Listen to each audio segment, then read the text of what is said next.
तामिळनाडूत सुरू असलेल्या जल्लीकट्टू समर्थनासाठी आंदोलन जे झालं त्या आंदोलनाला आता मोठं यश आलंय। आज राज्यपाल सी विद्यासागर राव यांनी जल्लीकट्टूसाठी आपत्कालीन अध्यादेश काढण्याबाबत सहमती दर्शवली आहे। हा अध्यादेश सोमवारी तामिळनाडूच्या विधानसभेत सादर केला जाईल। यानंतर जल्लीकट्टूचा प्रत्यक्ष खेळाला उद्यापासून सुरुवात होणार आहे। केंद्र सरकारने शुक्रवारी जल्लीकट्टूच्या अध्यादेशामध्ये काही बदल करून या अध्यादेशाला मंजुरी दिली आहे। तसंच पंतप्रधान मोदींनी जल्लीकट्टूचं समर्थन केलंय। मोदींनी ट्विटरवरून याला पाठिंबा दिलाय आणि तरीसुद्धा मरीना बीचवर अजूनही जल्लीकट्टूसाठी आंदोलन सुरूच आहे। या आंदोलनाचा रेल्वे वाहतुकीवर परिणाम झालाय। 2 ट्रेन रद्द करण्यात आल्या असून 5 ट्रेनच्या वेळापत्रकात सुद्धा बदल करण्यात आला आहे।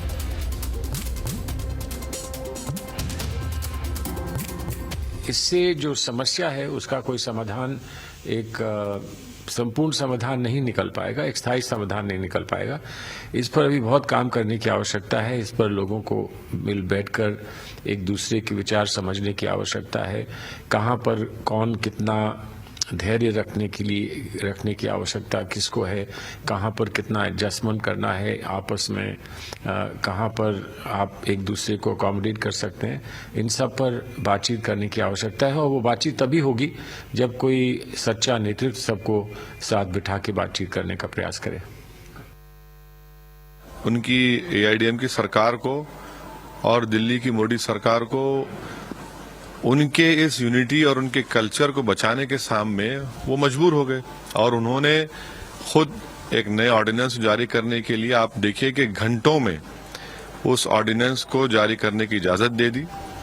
तो यही बात समझने की जरूरत है कि इस मुल्क में संघ परिवार का जो हर बात पर कहते हैं कल्चरल नेशनलिज्म, ये कल्चरल नेशनलिज्म कुछ नहीं है बल्कि हिंदुस्तान को हिंदू राष्ट्र बनाने की कोशिश है। मैं ये कह रहा हूं कि ये मुल्क का कोई एक कल्चर नहीं है, ना इस मुल्क का कोई मजहब है। ये मुल्क सब कल्चर को मानता है।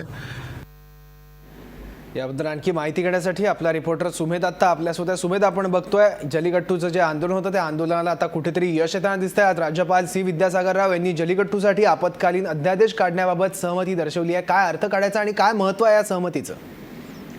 निश्चित सौरभ, हा आपत्कालीन अध्यादेश काढण्याची मान्यता मिळाल्यानंतर येत्या 6 महिन्यामध्ये तामिळनाडूच्या विधानसभेमध्ये या संदर्भात कायदा करावा लागेल।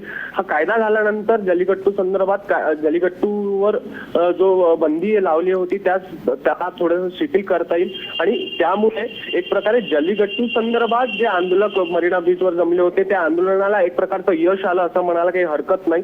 या अध्यादेश पारित करण्यासाठी जी मान्यता दिली त्यानंतर तामिळनाडूचे मुख्यमंत्री पनीरसेल्वम यांनी केंद्राचा आभार मानला। केंद्राने सर्वतोपरी मदत केली।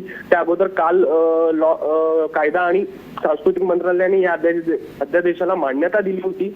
काही जे सांसद होते तामिळनाडूमधले त्यांनी गृहमंत्री राजनाथ सिंग यांची भेट घेतली होती। एक प्रकारे दबाव निर्माण करण्याचा प्रयत्न आणि त्या दबावातून जल्लीकट्टूला मान्यता देण्यासाठी आणि अध्यादेश काढण्यासाठीचा प्रयत्न तामिळनाडू सरकारकडून सर्वतोपरी करण्यात आला। एकंदरीत निश्चितच सौरभ असं म्हणायला हरकत नाही की जल्लीकट्टू संदर्भात जे लोक जमले होते त्या आंदोलनाला एक मोठं यश मिळतं आहे। अगदी खरं आहे। जल्लीकट्टू संदर्भात याच्या समर्थनासाठी जे आंदोलन सुरू आहे त्या आंदोलनाचंच हे मोठं यश मानावं लागेल। थँक्यू सुमेध या सगळ्या माहितीबद्दल।